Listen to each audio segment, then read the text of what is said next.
Selasa, 30 Juni 2026. Nadiem Makarim akhirnya divonis 10 tahun penjara dengan denda 1 miliar rupiah dan diwajibkan membayar uang pengganti 809,5 miliar rupiah. Nah, setelah putusan ini dibacakan, gue melihat ada dua kubu yang membela Nadiem dan percaya bahwa Nadiem tidak bersalah. Lalu ada kubu yang memang, ya bisa gue bilang tidak suka dengan Nadiem dan setuju bahwa Nadiem harus divonis bahkan lebih berat daripada vonis yang dijatuhkan oleh hakim. Cuma gue melihatnya ini sebenarnya bukan masalah Nadiem bersalah atau tidak, tapi sebenarnya lebih daripada itu. Di mana hal yang menimpa Nadiem ini mungkin bisa terjadi di diri lu. Oleh karena itu, mari kita bedah bareng-bareng di episode kali ini. Gue ada beberapa kali bahas tentang kasus Chromebook ini, baik dari sisi Nadiem, dan waktu itu pun sempat juga gue membahas dari sisi Ibrahim Arif, Ibam, dan lu bisa tonton langsung di video-video gue yang sebelumnya. Karena gue mau langsung ke poin dari pembacaan vonis ini, biar nggak ngulang-ngulang terus.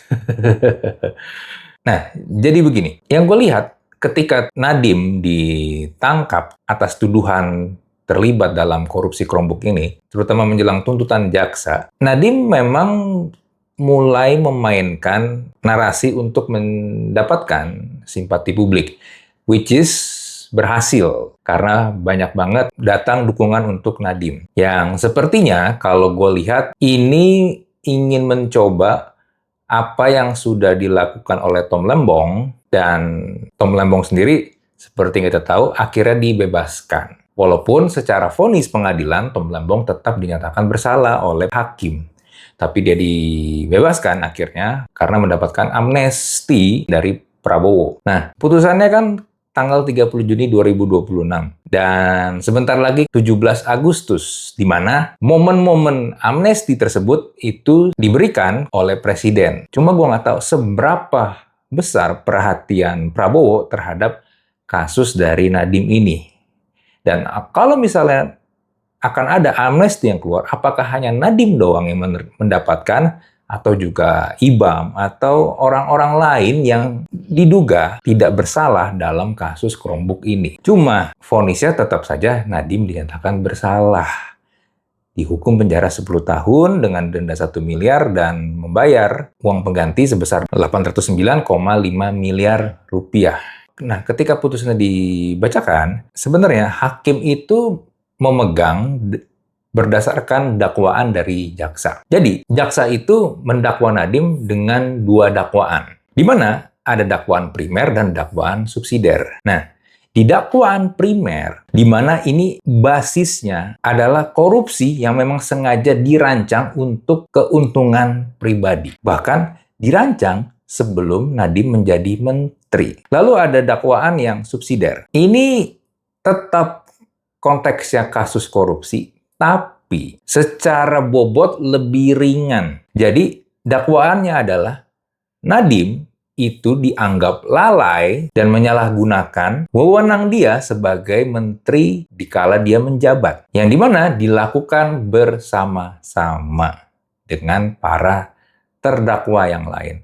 Dan ini tidak butuh yang namanya niat jahat atau mens rea. Nah, hakim ketika membacakan vonis menolak dakwaan yang primer. Cuma hakim tetap memvonis Nadiem bersalah berdasarkan dakwaan yang subsidiar. Artinya apa? Artinya hakim tidak yakin 100% Nadiem merancang korupsi Chromebook ini sejak awal. Tapi hakim yakin Nadiem terlibat dan ikut bertanggung jawab atas penyimpangan yang terjadi. Nah, hakim sendiri punya 4 alasan yang memberatkan Nadiem. Yang pertama, perbuatan Nadiem dianggap oleh hakim bertentangan dengan komitmen pemberantasan korupsi yang lagi digembar-gemborkan oleh pemerintah sendiri. Lalu alasan yang kedua, hakim menganggap apa yang dilakukan Nadiem di dalam kasus Chromebook ini itu dilakukan secara terencana, terstruktur, dan sistematis. Dan bukan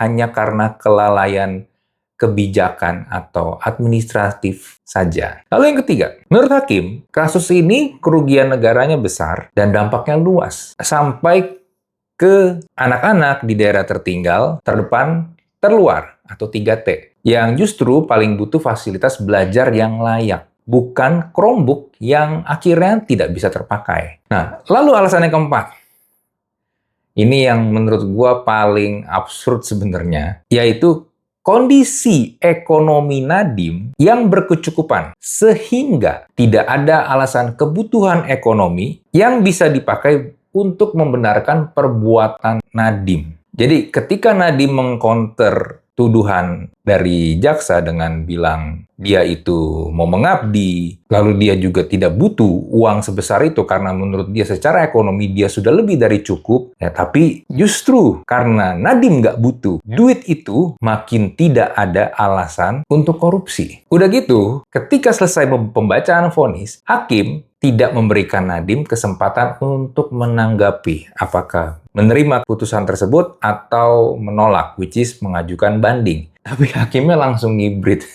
Kalau lu lihat tuh ya pas kemarin videonya, pengacara Nadiem pun sampai berteriak gitu, loh kok udah langsung pergi, takut ya Pak Hakim?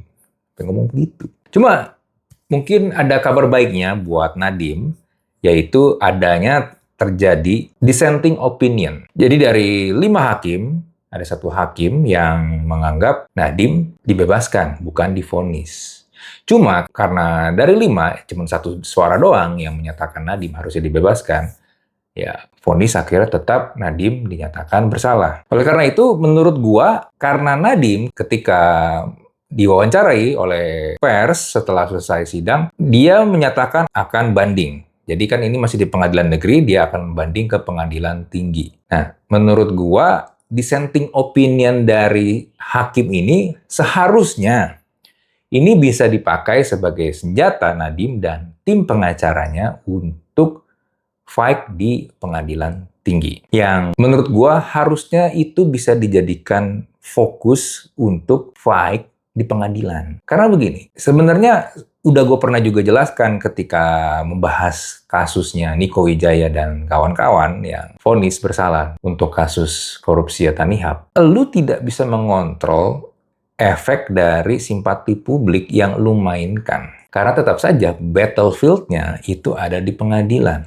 Jadi antara pengacara yang membela terdakwa dan jaksa yang menuntut supaya terdakwa dihukum dengan hakim sebagai wasitnya. Nah, kasus Nadiem ini kan sebenarnya adalah kasus pengadaan barang. Jadi, korupsi atau tidak, sebenarnya poinnya itu seharusnya tidak perlu seribet ini. Kenapa gue bilang nggak perlu seribet ini? Karena yang perlu Nadiem buktikan adalah bahwa harga yang didapatkan untuk pengadaan Chromebook ini adalah harga yang memang wajar, tidak di markup. Dan dari info yang gue dapat, audit dari BPKP di tahun 2020 sampai dengan 2022, harga pengadaan Chromebook kala itu sudah dinyatakan wajar. Cuma, yang dipakai oleh jaksa dan akhirnya juga menjadi acuan hakim adalah BPKP di tahun 2025, yang entah kenapa di 2020 sampai 2022 sudah dinyatakan harganya wajar,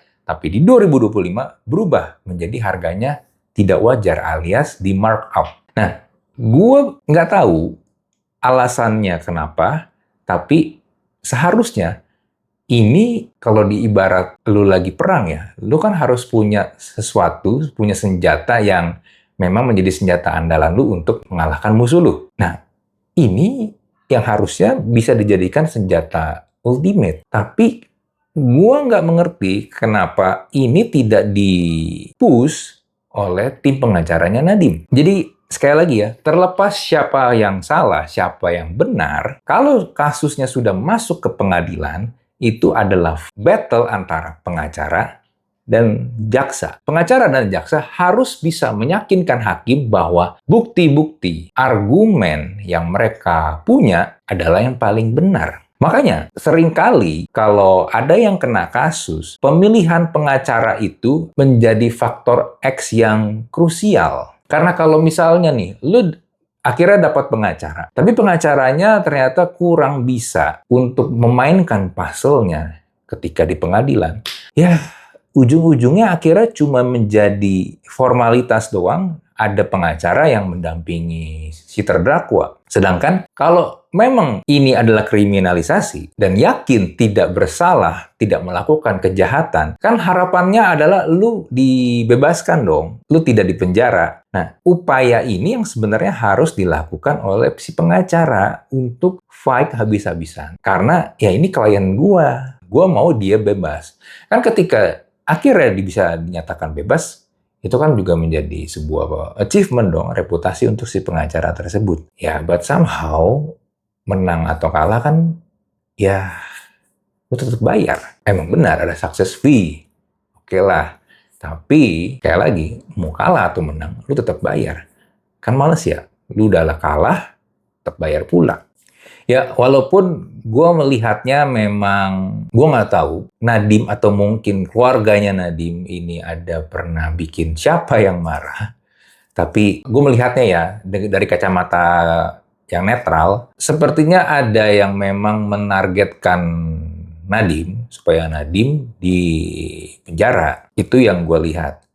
Ya, terlepas ada beberapa cerita yang bilang kalau dalam proses pengadaan Chromebook ini ada indikasi memang mengarahnya, condongnya memang lebih berat ke Google. Nah, cuman kan itu nanti perlu pembuktian lagi di persidangan di pengadilan tinggi. Karena momen-momennya antara Nadiem jadi menteri, Chromebook, investasi Google ke Gojek, itu waktunya memang ya terlalu berdekatan. Makanya gue nggak heran kalau ada kecurigaan dari kasus ini sih. Ya, anyway, putusan ini sebenarnya belum berkekuatan hukum tetap karena sekali lagi Nadiem sudah menyatakan akan banding. Jadi ya akan ada the next episode dari drama Chromebook ini. Ya, Juristan kira-kira bakal gimana nasibnya? Masih DPO kan ya? Kalau misalnya dia berhasil dipulangkan ke Indonesia, mungkin akan lebih banyak hal lagi yang bisa dibongkar. Kita tunggu aja. Ya, anyway, sebagai penutup, gue cuma mau bilang gini sih. Dari kasus Nadiem dan kasus-kasus yang sempat ramai belakangan ini, gue melihat ini bisa saja menjadi sebuah sinyal bahwa betapa ruwetnya hukum di Indonesia ini. Seorang Nadiem Makarim aja bisa kena, terlepas apakah nanti dia memang beneran terbukti bersalah atau tidak ya, tapi dia bisa kena, Amsal si Tepu bisa kena, Tong Lembong bisa kena. Jadi ya kita nih sebagai masyarakat biasa, gua dan elu juga rentan terhadap kasus yang bisa jadi menyeret kita. Ya akhirnya kita cuma bisa mencoba untuk tetap ya waras lah minimal ya di situasi yang banyak plot twist-nya ini. Oke lah, gue nggak bisa berkata banyak lagi. Pusing gue liatnya. But anyway, seperti biasa gue mau menginformasikan, jangan lupa terutama lu yang belum mendapatkan buku Generasi Zombie, buku yang gue tulis dan diterbitkan oleh penerbit buku Kompas. Lu bisa dapatkan di toko buku Gramedia di seluruh Indonesia atau di official store Kompas di Shopee, Tokopedia maupun TikTok. Atau bisa langsung lewat bagian produk. Lu bisa langsung klik aja di situ, nanti langsung redirect ke Shopee.